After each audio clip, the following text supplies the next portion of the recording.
Are we there? So one of the most important aspects, even though I'm showing you a PowerPoint presentation here, I'm going to go back to the idea that we do not tend to use learning outcomes at the beginning of the lesson. We do not tend to use plenary sessions. And we don't often have a lot of visual stimulus, apart from this room, of course, but there we are. And the reason for that is that you're not wanting to pre-cook images or concepts for the children. The more that you can immerse them into an experience and allow their consciousness to form the learning and to form the ideas, it's a deeper learning experience. And it's very similar to the aspects of Goethean observation, where you're paying a lot of attention to a phenomenon. It's phenomenological learning. It's not phenomenon-based learning, which is more about the project-based experience. This is phenomenological, so that you're actually being open as much as you can be to an experience without prejudging that experience. You're not saying, oh, I know what that is. You close down the learning. You're far more open to the sensory nature of what you take in from the world. One of the reasons that we don't tend to use a lot of technology in lower school, that we don't tend to use a lot of screens, is because screen images are very much pre-cooked. The way that our perception works in terms of our eyesight and all of our other senses, the more that can be active and experiential, and depth perception particularly.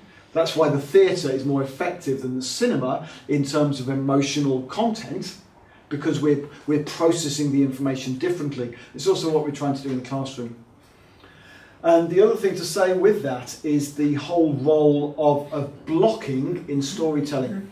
So I've not particularly read to you from a script on this. And in lower school, in Steiner Waldorf schools, you'll see far fewer teachers reading from a book than you would in a mainstream provision. And there's far more active storytelling that usually goes on in a Steiner Waldorf setting, where the teacher will internalize a story and then recreate it from within themselves. And this is an example of it's a block your talk. So the way that you would use blocking within a theatre context, like centre stage left for this part of the story, rear stage right for this part of the story. As you prepare to tell a story, that level of blocking that you do in terms of spatial awareness is really important, because it's a different cognitive process for the teacher than just reading. It's far more alive, it's far more engaged, it's far more in the moment, and there's far more energy in the interaction.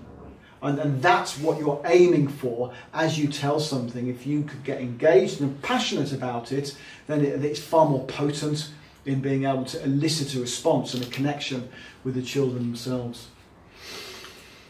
So the fundamental idea of that is that you then bring it back the following day. You're not doing a plenary, you're not saying, oh, this is what we've learned today. So I'm not saying to you, Tom, oh, I've just given you the structure of the main lesson.